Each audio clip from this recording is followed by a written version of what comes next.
Maybe it was a Tuesday night or a Saturday morning and the house was quiet. Someone asked you what you were looking forward to and you paused. Not because nothing was on the calendar, things were on the calendar. But when you reached for that feeling, that lift, that pull towards something good coming, it wasn't there. You answered the question anyway because you knew what you were supposed to say, but you felt the absence. And you just filed it under, I'm probably just tired, and kept moving. If you've had that exact pause, stay with me.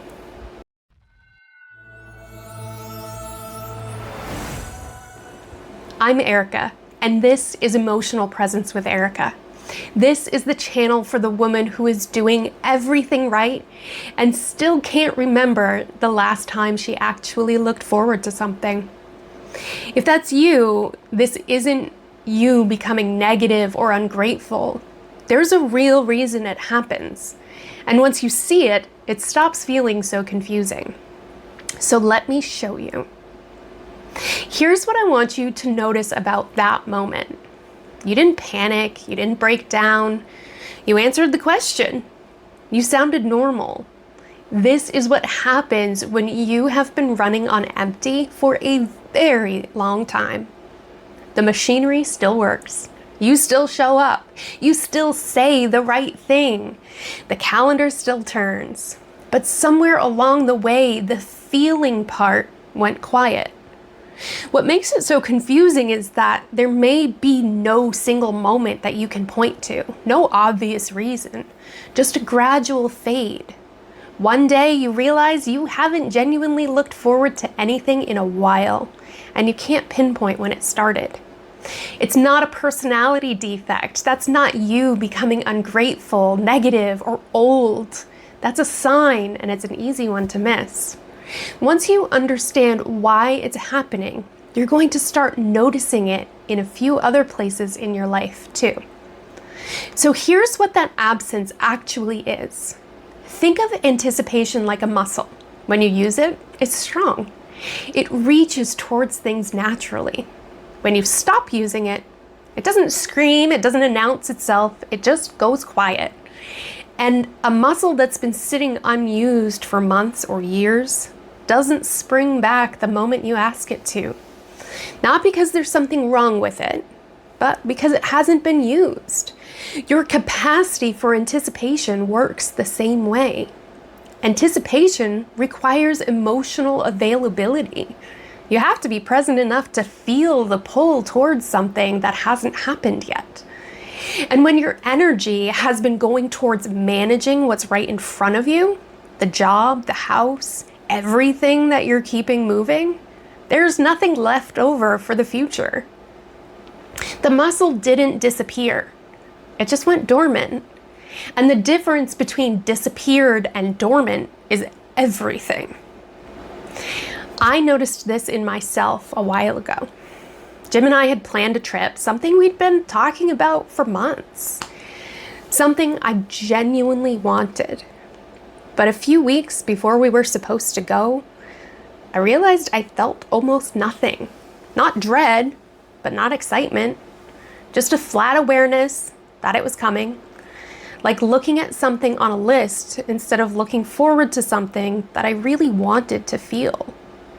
And I sat with that. What happened to me?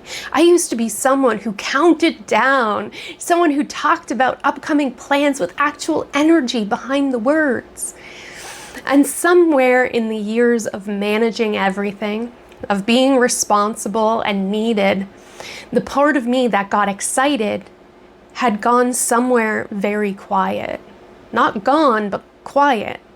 And that distinction gave me something to work with. If you're still here, you already knows what quiet feels like. You might be living inside it right now, and I want you to know that this channel exists for exactly the person like you. The one who looks fine, the one who answers the questions, the one who thought the quiet was just who you are now. If that's you, subscribe. Let this be the place that helps you find your way back. And before you go blaming yourself for this, I want to stop you. Because there's a real reason that it happened, and it has nothing to do with something being wrong with you. Most people will just tell you to book the trip, plan something fun, get excited again. But anticipation isn't the same as enjoying something that you already love. Enjoying an old hobby asks you to return to a feeling that you already know. Anticipation asks you to let tomorrow matter. It asks you to imagine yourself in a future moment actually able to receive something good. And when you've spent a long time managing the next task, the next need, the next thing that could go wrong, tomorrow stops feeling like somewhere you're going. It becomes another place where you might have to perform. So you stop reaching towards it. You keep plans practical. You choose things that need to happen instead of things you want to happen. You stop giving tomorrow anything to hold, because wanting something means allowing yourself to expect something from life. And expecting something can feel like more than you have room for. Not because you don't want a life, but because you've been using all of your energy to get through the one in front of you. You weren't failing to feel excited, you were surviving. And survival is very good at getting you through today. It just doesn't know how to help you meet tomorrow. So here's what I actually want you to hold on to. You don't need to fix yourself. You don't need to become more grateful or more positive or more anything. You need to come back, not to the person you were before life got heavy, to yourself right now in this body, with this history, in this moment. The part of you that can look forward to things is still there. It's waiting. And the way back isn't dramatic. It's small. It starts with tiny, deliberate moments of presence. A cup of coffee you actually taste instead of drinking while answering emails. A conversation where you decide to actually be in it. A small thing on the calendar that's just for you. Not because it's impressive, because some part of you actually wants it. And if something in these last few minutes has landed, if you felt a quiet yes somewhere, type challenge in the comments. That's your word. I'll reach out to you personally about my free 5-day emotional presence kickstart, and we will figure out together if it's the right next step for where you are right now. But before you go, I want you to try one thing this week. Put one tiny thing on the calendar, not a vacation, not a reservation, something small. A coffee you're going to drink slowly. A walk you're going to take without your phone.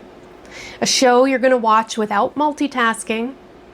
And then watch for the flicker. Not a flood of excitement, just a flicker. Even the faintest warmth towards something coming.